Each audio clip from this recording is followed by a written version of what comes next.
practice the word from Mark 9:23. Everything is possible for one who believes. There is no limit to God's imagination. Human imagination, however, has constraints, and that is belief. The question of whether one can truly believe.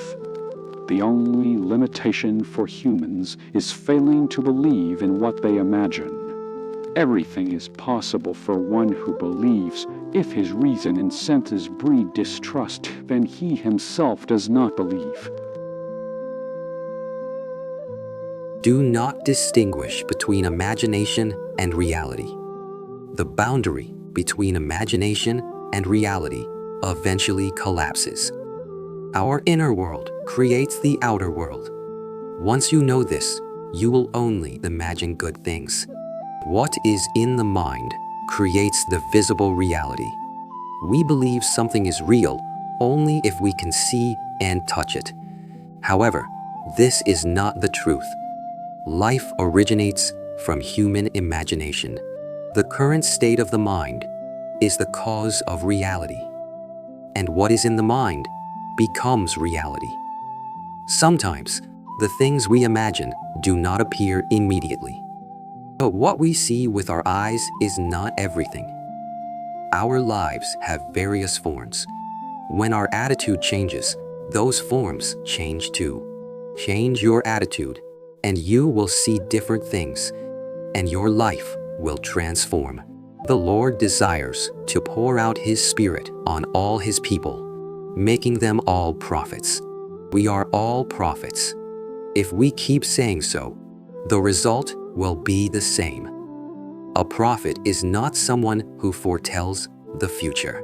A prophet is someone who shows what kind of future we can create. It takes time for imagination to become reality. Whether the imagined thing appears clearly or hides subtly, over time, its form will eventually reveal itself.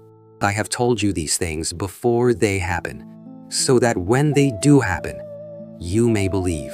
Your imagination is a prophet. Your imagination becomes prophecy. Imagine something better than what you know. The things we see with our eyes are outside, but the truth is inside. This world is the shadow of imagination. The form in imagination is real, and the physical form is its shadow. If you cannot imagine the result, you cannot obtain the imagined result. If we believe in the form in our minds, imagination will reveal that form outwardly.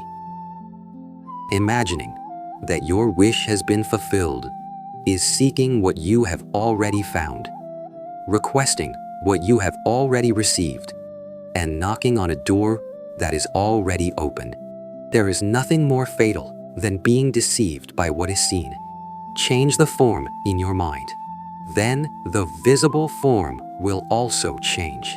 God saw everything that He had made, and behold, it was very good. Evening came and morning came. This was the sixth day. Heaven and earth and all things were completed. So God finished the work He had been doing on the seventh day.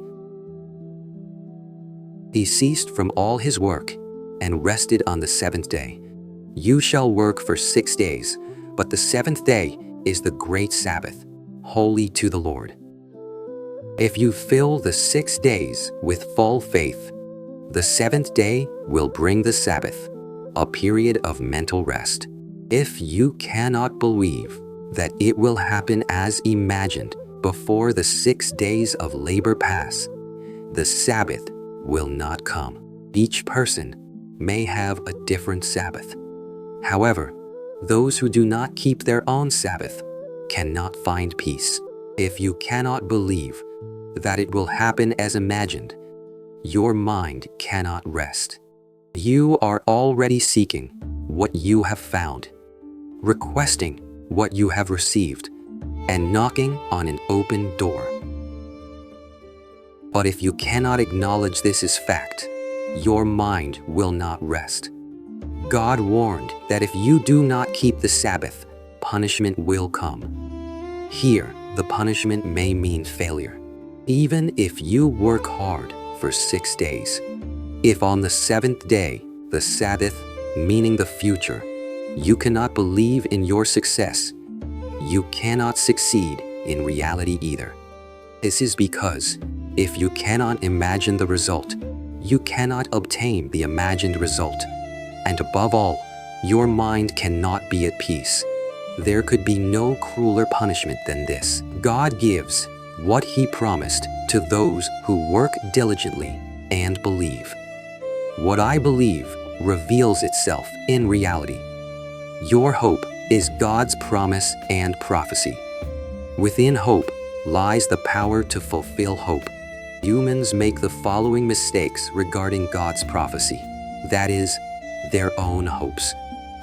Once humans set a goal, they first attach conditions to it.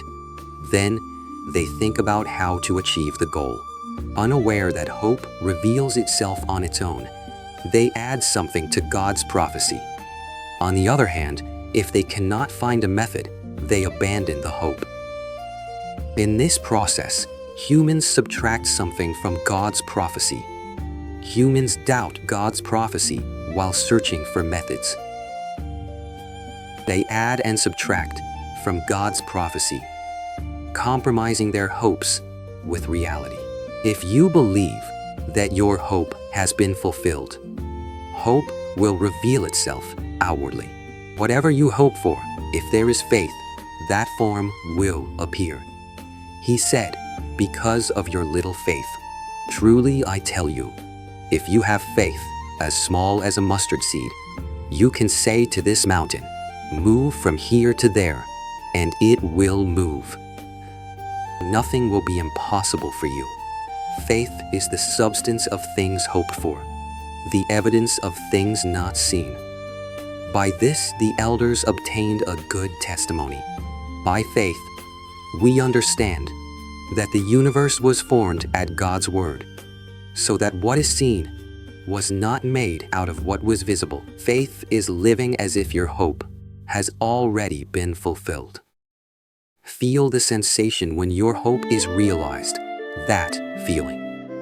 Then, things that were invisible will become visible. No one can stop your faith from taking form, and no one will down it. Ignore what reality shows and imagine what you want to see. When failure appears, imagine hope. When sadness appears, imagine joy. When poverty appears, imagine abundance. Your active imagination will recreate the Garden of Eden. Imagination is always waiting to take form. However, if you do not believe it has already happened, imagination cannot take form. I tell you that everyone will have to give account on the day's judgment for every empty word they have spoken. For by your words you will be acquitted, and by your words you will be condemned. Above all else, guard your heart, for everything you do flows from it. We believe that thought is completely free, unbound by any rules, but that is not true. Thought moves within a limited realm, with certain rules and its own procedures. Thought follows inner dialogue. Therefore, if we speak wisely, we can achieve our goals. We are unaware of the mental activities occurring in our inner world. However, it is the mental activity caused by inner dialogue that creates the outer world. If anyone then knows the good they ought to do and doesn't do it, it is sin for them. If you do not act on what you know, you cannot obtain the desired result. Believe that the form you desire has already become reality, and think, speak, and act accordingly. Life is not in the outer world. Life is in the inner world. That is, in the mind.